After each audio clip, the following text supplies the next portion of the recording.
Dance वाला बैठना नहीं है। अच्छा ठीक है।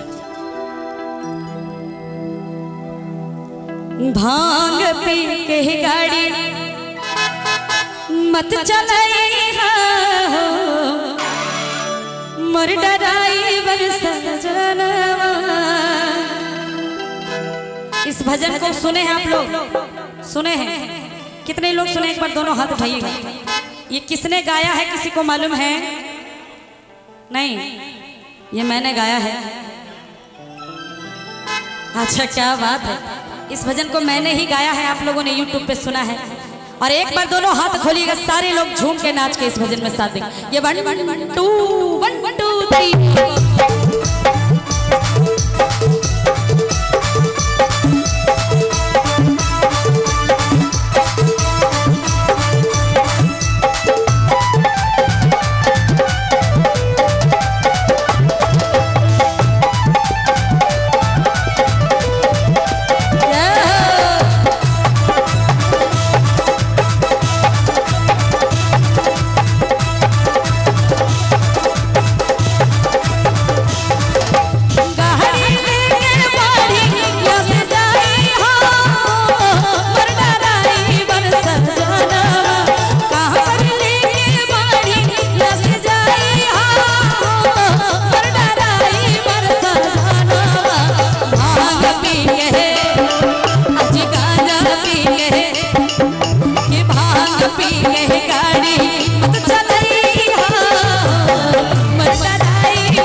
ऐसे सोएंगे तो मैं भी अभी सोऊंगी यहाँ पर। अच्छा लगेगा कि भोलेनाथ को जो फूला उसका गोड़ हाथ फूला।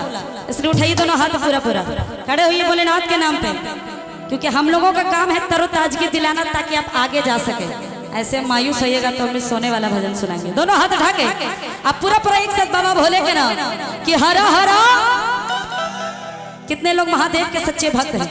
एक बार खड़े होइए तो मैं मान जाऊं। खड़े होइए एक बार, क्या बात है, झूम के नाच के कि भांग पी के गहरी मत चलैया बरसराई बरसनवा। भांग पी के गहरी मत चलैया बरसराई बरसनवा।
कि भांग पी के गाड़ी मत चलइहा मटराई पर सजना भांग पी के गाड़ी मत चलइहा मटराई पर सजना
बोलिए बाबा भोलेनाथ की, बोलिए मैया पार्वती की।